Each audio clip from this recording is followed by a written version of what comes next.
Hello YouTube family, welcome back to this channel, and today I'll be telling you 5 novels that changed my personality. Number 1, Animal Farm by George Orwell. Animal Farm was written by George Orwell in 1945. It is a satirical allegory that critiques totalitarian regime under Joseph Stalin. It uses animals in the farm to represent the rise and the fall of political power, exploring themes of oppression, opposition, and inequality. It's a story that talked about animals that were overworked and oppressed by their human owner, Mr. Julius. Tired of being exploited, the animals had a secret meeting headed by their old major. They had this meeting and agreed to revolt. The animals revolted against their human owner and drove Mr. Jonas and his men out of the farm, and they renamed the farm Animal Farm, believing in equality under the leadership of 2 pigs, Napoleon and Snowball. The animals worked together in order to have their own rules and then create humanity between them. But as time goes on, Napoleon was power-driven. He drove Snowball away, claiming all the power unto himself.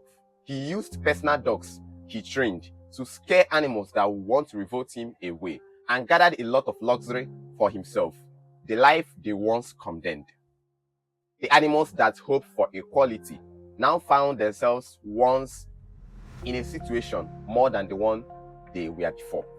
Then, that was when this popular slogan came up: all animals are equal, but some animals are more equal than the other. In the end, the animals found out that their dreams have been shattered and their hope of equality will never come to the light of the day, that they have been betrayed by those they loved the most. They realized that power corrupts even the purest intentions. Number 2 of the novels that changed my perspective is Things Fall Apart by Chinua Achebe. Things Fall Apart was written by Chinua Achebe and first published in 1958. It is a story that centered on a particular man, Okonkwo, a renowned and vicious leader in the village of Omofia. Okonkwo is determined to rise above his father's failures, who was lazy and in debt, and to build a reputation of hardworking man in the community. He became a successful farmer and a warrior, gaining respect in the community. However, Okonkwo's life began to unravel when he committed a crime that merited him to be exiled from the community for 7 years. During his exile, British brought religion and spread it across a lot of communities, including Omofia. On Okonkwo coming back, he tried and struggled to maintain the Igbo traditions, but his struggles were met by strong resistance. His inability to adapt to the changing society and his environment led to his downfall. The novel was not only on Okonkwo and his masculinity, success, and the popularity. It was also centering on colonialism and its ill effects in Africa as a whole. The 3rd novel I've read that changed my perspective is Evidence of Mercy by Terri Blackstock. Evidence of Mercy is centered on the protagonist, Mercy Brennan, who is characterized by mercy. He had to entangle and drill between problems in his relationship, in his home, and in his work. At the parliament, he had to make a hard decision of retaining his work because of a problem and then going back to make it with home. Among everything happening, she was still characterized by what she believed, which was mercy and belief. It is a Christian novel that talks about someone's belief amidst a lot of life problems, both from work and from home. Terri Blackstock was trying to portray someone trying to survive, yet maintaining his belief and his faith. Number 4 novel that changed my perspective is Merchant of Venice by William Shakespeare.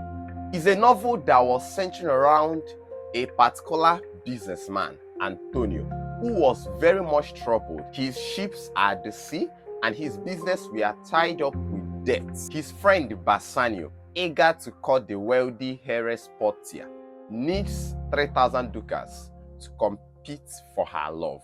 Antonio, not able to pay this money directly, decides to borrow it from Shylock, a Jewish moneylender whom he has despised long ago because of his usury practices. Shylock, using this opportunity for revenge against Antonio, agrees to lend this money to Antonio under one condition, that if the money is not returned within the space of 3 months, that he, Shylock, will be claiming a pound of flesh from Antonio.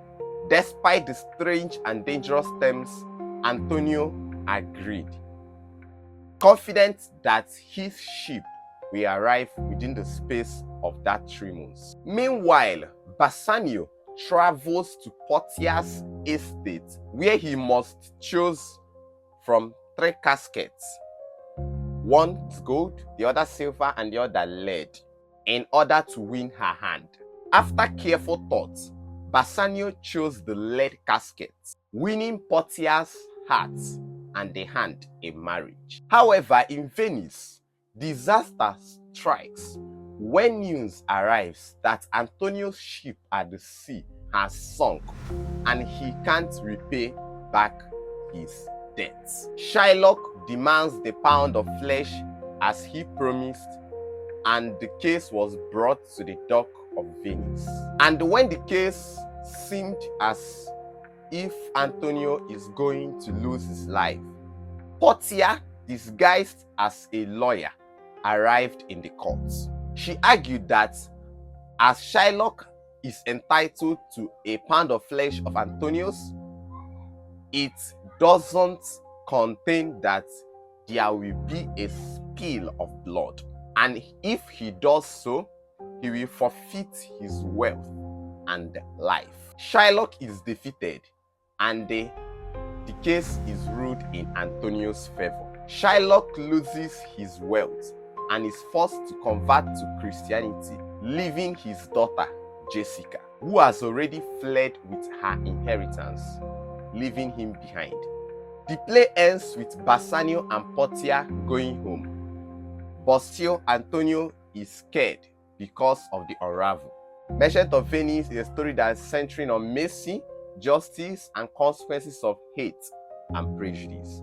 The last book on the list that changed my perspective is Julius Caesar by William Shakespeare. The book Julius Caesar is about the story of a man named Julius Caesar, adored by the masses but feared by the powerful. His victories at battle and his ever-growing power make some feel that he's aimed at making himself a king. Among all these is Brutus, Caesar's friend, known for his love and care for Rome. One fateful night, Cassius, a cunning senator, whispered doubts into Brutus' mind. He said, if Caesar becomes a tyrant, Rome will fall. Torn between loyalty to Caesar and the love for Rome, he joined the plot to kill Caesar. On the Ides of March, despite air warnings and the bad omens, Caesar walked to the Senate, greeted by familiar faces. Suddenly, the conspirators drew their daggers, plunging them into Caesar's body. Shocked, he fought back until he saw Brutus among them. Heartbroken, he whispered, "Et tu, Brute," a final plea from a betrayed soul, which means, "and you, Brutus." As Caesar fell, Rome erupted in chaos. Mark Antony, Caesar's devoted ally, gave a speech, turning the people against the conspirators. War broke out, and Brutus, overwhelmed by guilt and defeat, took his own life. When the war ended, Antonio stood over Caesar's body and declared him noblest Roman, for he has acted not out of envy, but out of love for Rome. Yet, in trying to protect the city, Brutus has lost his honor, his friend, and ultimately his life. Julius Caesar is a story that shows betrayal and the consequences of betrayal. These 5 books changed my perspective. I don't know if you have read one of them, but drop in the comment section if you have read one of these books I've talked about and your perspective from what I've just said. And you can equally drop those books you have read that has equally changed your perspective. I'd love to see you in the next video.